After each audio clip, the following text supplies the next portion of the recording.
These were the questions, and with the answers, as usual, to help you understand, I'll explain my thought process as I go along. Okay, so question 1. The first column here, we've just got brackets, so it's a power to another power. All we're doing is multiplying the powers together. So the first one, we're going to have x, and we're going to have 2 times 4 is 8. On the bottom, 3 times 5 is 15. 8 over 15. Question 2. We've got p, and then looking at the powers here, we've got 3 times 5, which is 15, and we've got 8 times 12, which is 96. Now that can be simplified, there's definitely a factor of 3 in there, so let's try it again.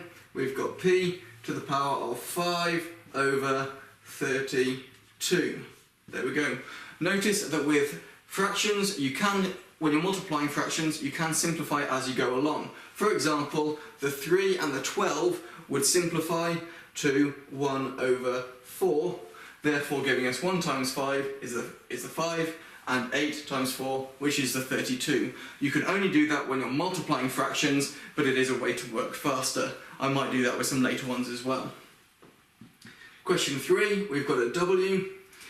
5 times minus 4 gives us minus 20. There's a 6 here, I'm actually going to simplify that as I go along. So that 4 and the 6 have got a factor of 2 in them. 4 divided by 2 is 2, 6 divided by 2 is 3. So 5 times 2 gives me 10 over 3 times 9 gives me 27. Remembering there's a negative in there to give minus 10 over 27.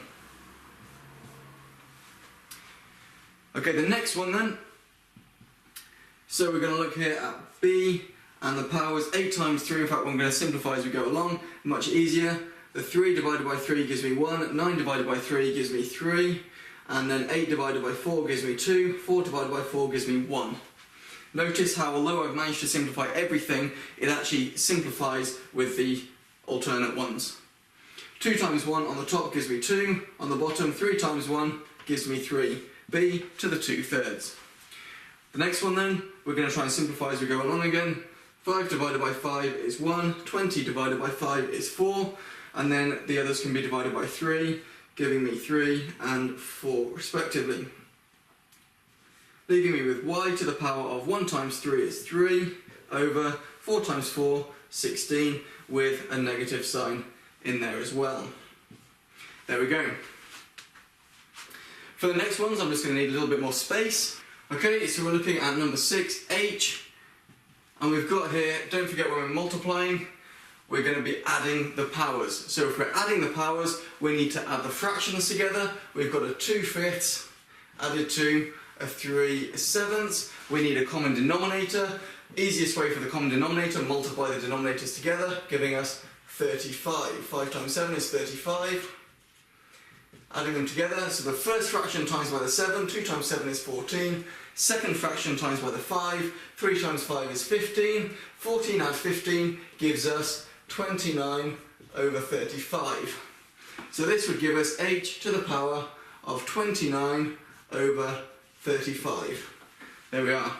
Next one, we're going to have a k, and we've got a 2/9, and it's multiply, so it's add 1/6. Common denominator, I'm going to go with the lowest common denominator, which is 18. Okay, so this one, to get 18, I need to times by 2. 9 times 2 gives me the 18. 2 times 2 gives me 4. This one multiplied by 3 to get the 18 on the bottom. 1 times 3 is 3. 4 over 3 gives me 7 over 18. 7 over 18. Now notice, because this part is just part of my working, I've actually done all I need to do, and the answer can be put here. It's up to you whether you actually want to put the equals 7 over 18 or whether you just want to put it in there.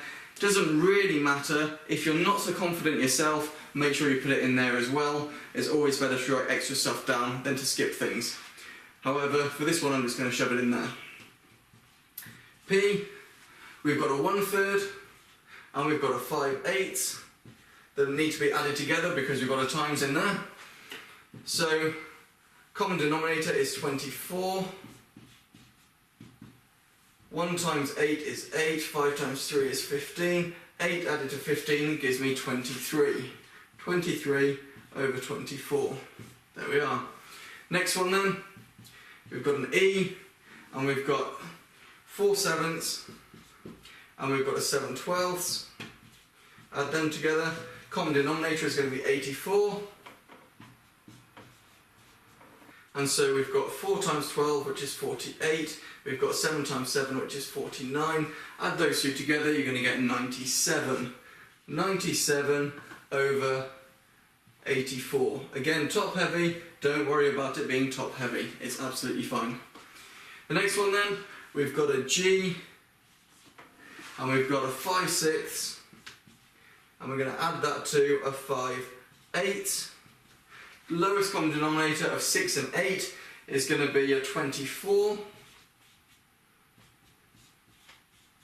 Okay, this one to get 24 I need to multiply it by 4, so 5 times 4 is 20. This one to get 24 I need to multiply by 3, so 5 times 3 is 15. And then 20 add 15 gives me 35, so that's going to be 35 over 24. There we are. Notice I don't have to go with the lowest common denominator, I can just go with any. But if I don't go with the lowest, I will have to simplify. For example, this one, if I just multiply the two together, I could end up with 48 as a common denominator. And I would multiply this one by the 8, 5 times 8 is 40. And this one by the 6, 5 times 6 is 30. And I would end up with 70 over 48. And that could simplify, they can both be divided by 2 to give me 35 over 24. Which is what we've got anyway. So it doesn't matter if I use the lowest common denominator or not, but it is helpful because it is a bit faster. So the next set of 10 questions now, hopefully you can see the powers, they're a little bit small, just enlarge the screen a little bit, you'll find a way, you'll be able to see them. Now of course we've got x's again, and the powers, we've got one power, and there's a divide line, and another power, so we're going to be subtracting the powers. So we've got 2/3 minus 2/9, giving us a common denominator of just 9, which is nice and easy. So the second fraction stays exactly the same. The first fraction, 3 times 3 gives us 9, 2 times 3 gives us 6. 6/9 take away 2/9, 6 take away 2 is 4, so we've got a 4/9. There, x to the power of 4/9. The next one then, we've got the letter C. Again, subtracting because we've got a divide line in there.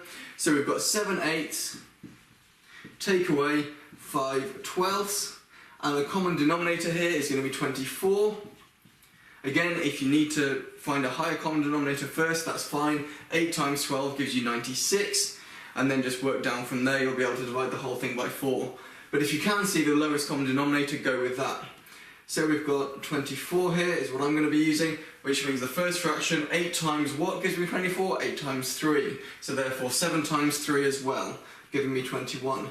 On the right hand side of the fraction here, 12 times what gives me 24? 12 times 2. 5 times what? 5 times 2 as well, to give me 10. So there we are. 21 take away 10 gives me 11. 11 over 24. There we go. Next one, we've got a P. And then we've got a 3/5, and we're taking away 13 over 15. So again, common denominator is going to be 15 here. And this one, well, that one's the same. This one is going to be multiplied by 3, giving us 9. 9 take away 13 gives us -4. -4 over 15.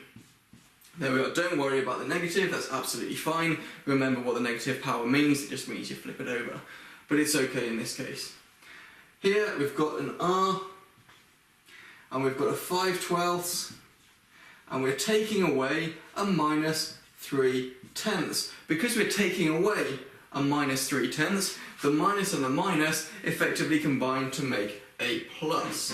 So that can go away, and we get a plus. So now we're dealing with addition rather than subtraction, and it's just remembering those same rules. The minus and the minus make the plus, and we're still dealing with fractions, but we're not taking away fractions anymore, we're just adding fractions. It's no big deal.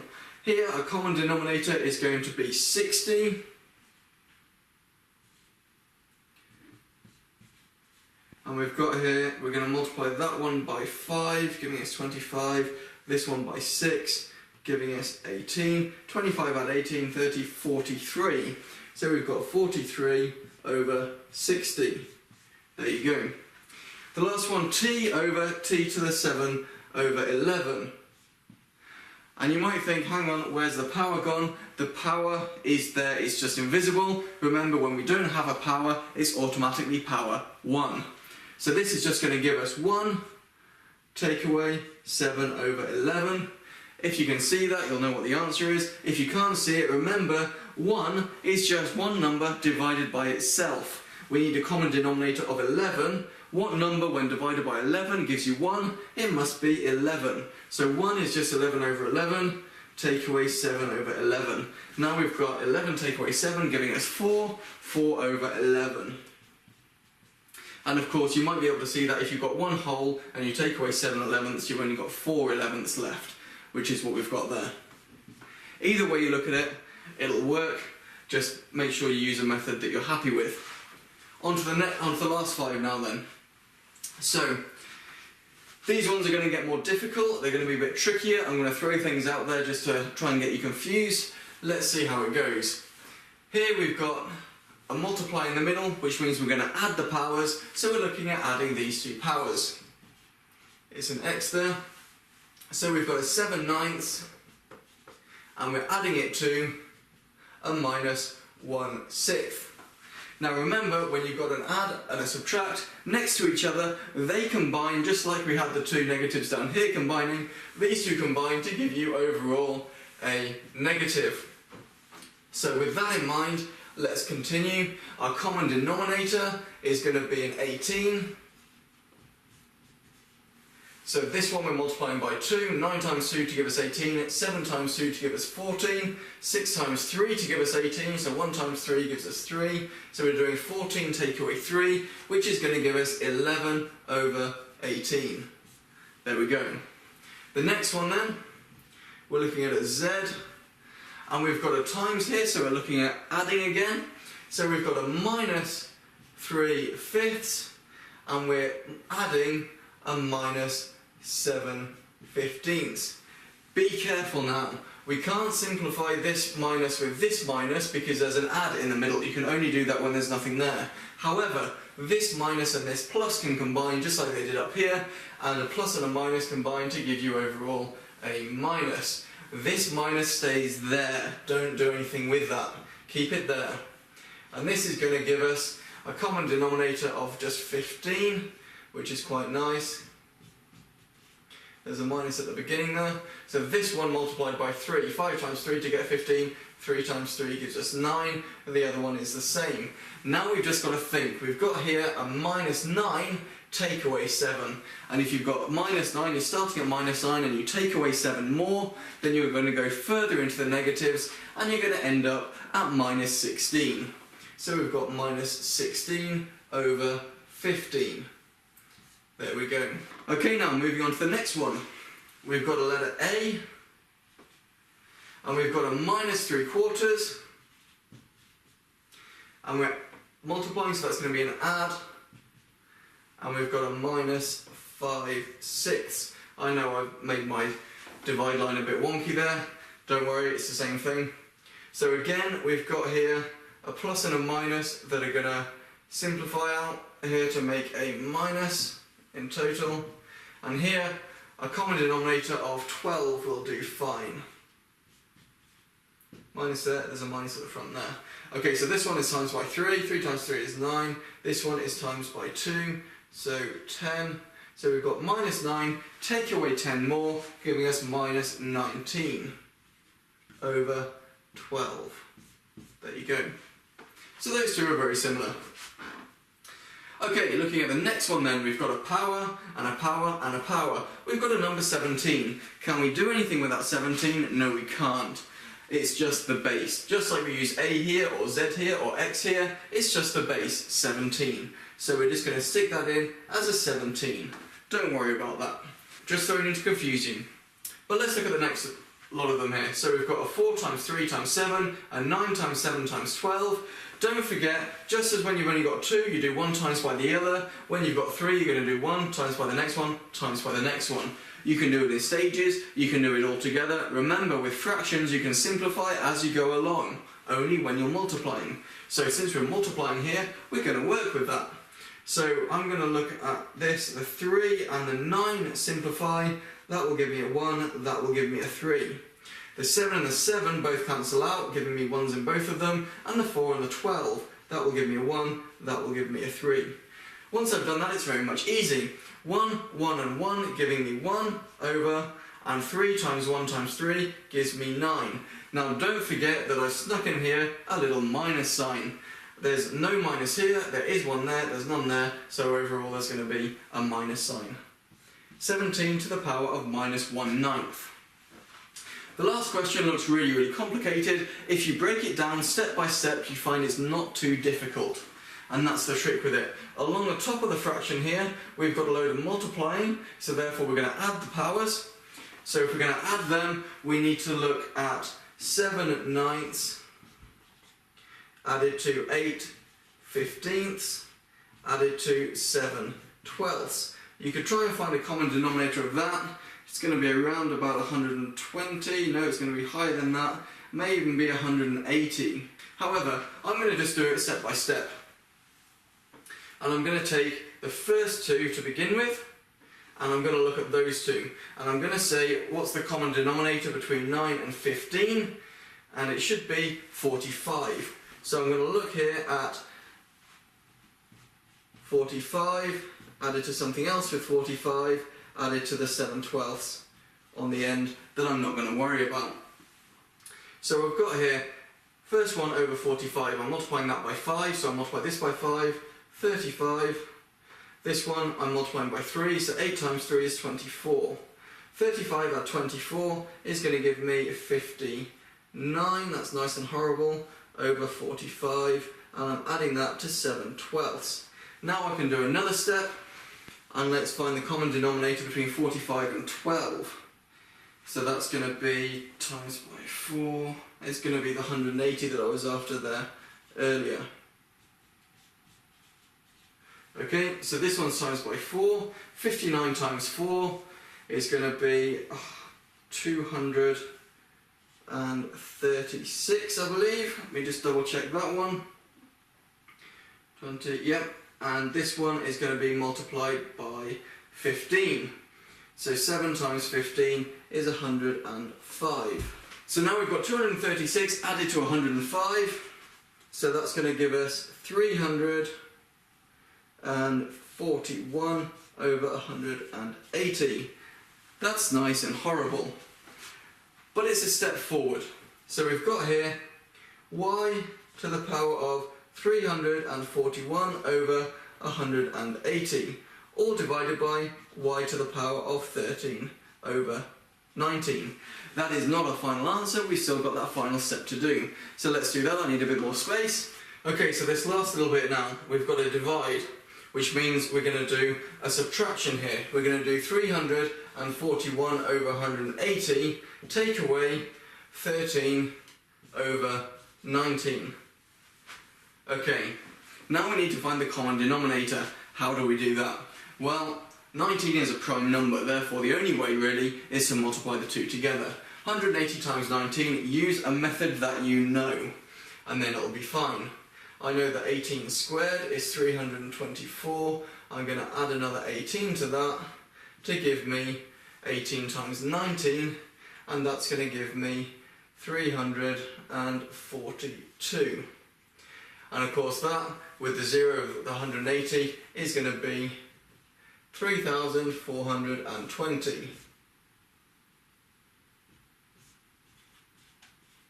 Okay, so now I've done those two multiplied together, so the 341 needs to be done by the 19. That's going to be really complicated. Don't worry, use a method you know. 341 times by 19. There we go, 1 times 9 is 9, 4 times 9 is 36, carrying 3. 3 times 9 is 27, plus the 3 gives us 30. And then times by the 1, we've got a 1, a 4 and a 3. Add them together, we've got a 9 there, we've got a 7 there, we've got a 4 there, we've got a 6 there. 6, 4, 7, 9. 6, 4, 7, 9. And then we've got a 13 times 180. Well, I don't know 18 times 13, let's try it.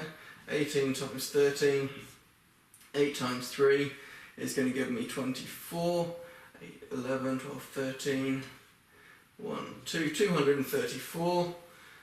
So that's going to go 2, 3, 4 with a 0 on the end because it's 180. And then we've just got the subtraction to do. So we've now got a horrible subtraction to do. So we've got 6, 4, 7, 9. And we're going to take away 2, 3, 4, 0. 9 take away 0 is 9, 7 take away 4 is 3, 4 take away 3 is 1, 6 take away 2 is 4. So that is going to give us a final answer of, I'm just going to put it down here, y to the power of 4, 1, 3, 9 over 3, 4, 2, 0. And that's your final answer. Can it simplify? I don't think so. 9, 10, that makes 17, can't divide by 3. I think that will do. And of course it can't because 19 is a prime number. There we are. So hopefully that was a help, hopefully it made sense to you, hopefully you managed to understand what was going on there. Feel free to have a look at some of the other videos that I've done. Hopefully I'll put some up on fractions soon so that you'll be able to understand the fractions if you struggle with how to multiply or add or subtract fractions or anything like that. Or dividing fractions, which we haven't done here, but which is another thing you can do. And if you have any suggestions, feel free to ask them in the comments or leave a comment if you enjoyed the video. Don't forget to subscribe, and I hope you enjoyed the video.